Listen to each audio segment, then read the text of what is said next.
So good morning everyone, my name is Hazel Ann Armadillo and today we will discuss about reasons and impartiality as a minimum requirements for morality. So intended learning outcome is to define reason and impartiality as minimum requirements for morality. Next, to apply the 7-step moral reasoning model in value clarifications.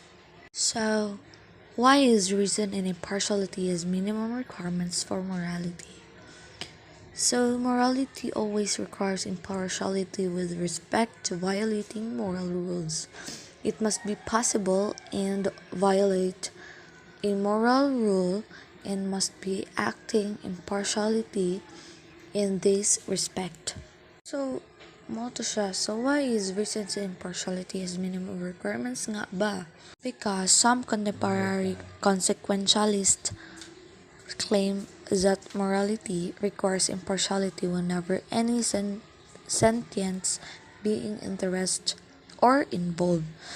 So, morality requires impartiality with regard to those moral agents affected by a violation of a moral rule. For example, being partial towards friends is not morally allowed.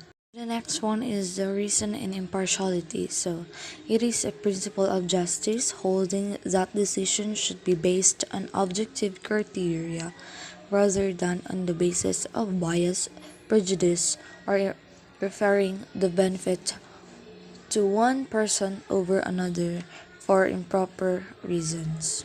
So, morality are the prevailing standards of behavior that enable people to live cooperatively in groups. So, moral refers to what society sanctions as right and acceptable.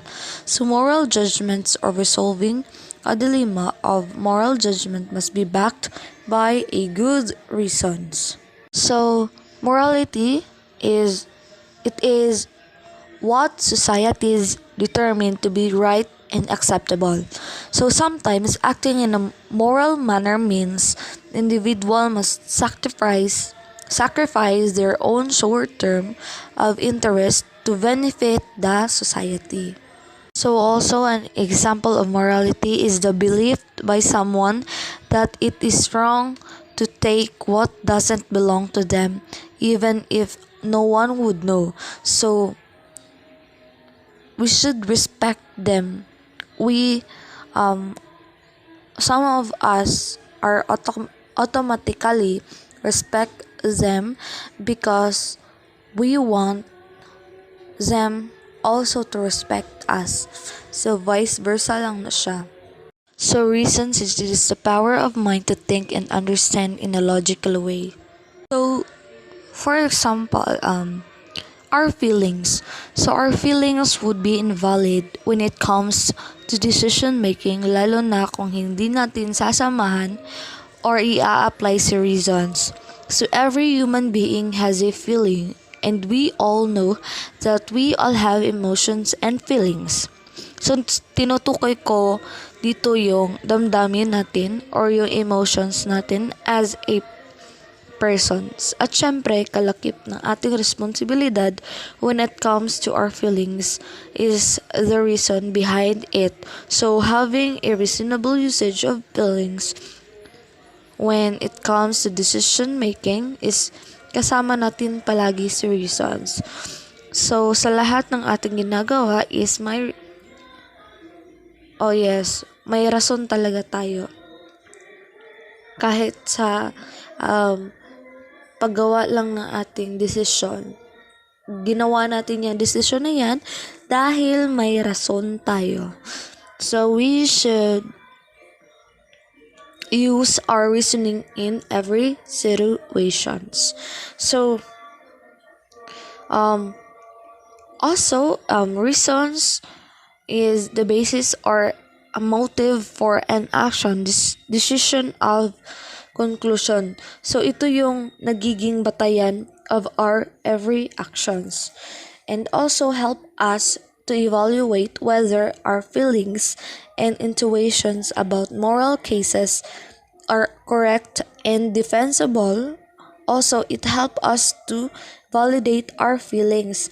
So, kung may reason, hindi din mawawala si impartiality kasi most of our feelings, once na sinamahan natin ng reasons, we could be a bias. So, impartiality, treating all people and groups equally, not partial or biased. So, in impartiality kasi it is also involves sa idea na each individual interest and point of view is equally important. And also, it is important to be fair-mindedness or even a fair-handedness. So, narinig niyo na ba yung yung sa GMA nga, example ha, ito yung example ko, yung sa GMA, walang kinikilingan, walang prenoprotektahan, serbisyong totoo lamang. So, bakit sila nagsasabi ng ganon? Kasi they want to be fair, they don't want to be biased. So, yun yung trabaho nila, ang maging fair. So, gusto nila maging fair sa atin at gusto din nila maging fair sa nire-report nila sa atin. So, the Scott Ray 7-step of moral reasoning. The first one is to gather the facts or informations. So, to gather the facts, it is dispensable first step prior to ethical analysis and reflection on the case. So, syempre naman, hindi ka pwedeng mag-proceed sa decision making kung hindi ka pa nakakapag-gather ng information. Kasi anong mangyayari if didiretso tayo sa decision making without having the fact informations? For example, the court needs the information to decide kung ano ang ipapataw ng parusa, kung guilty ba ang isang tao or hindi. So, ito naman si lawyer is siya ang mag-gather ng fact information para ma-defense ang kanyang client. So, the more evidence na magpapatunay na wala siyang sala, mas mapapadali ang pagdidesisyon ng court sa case.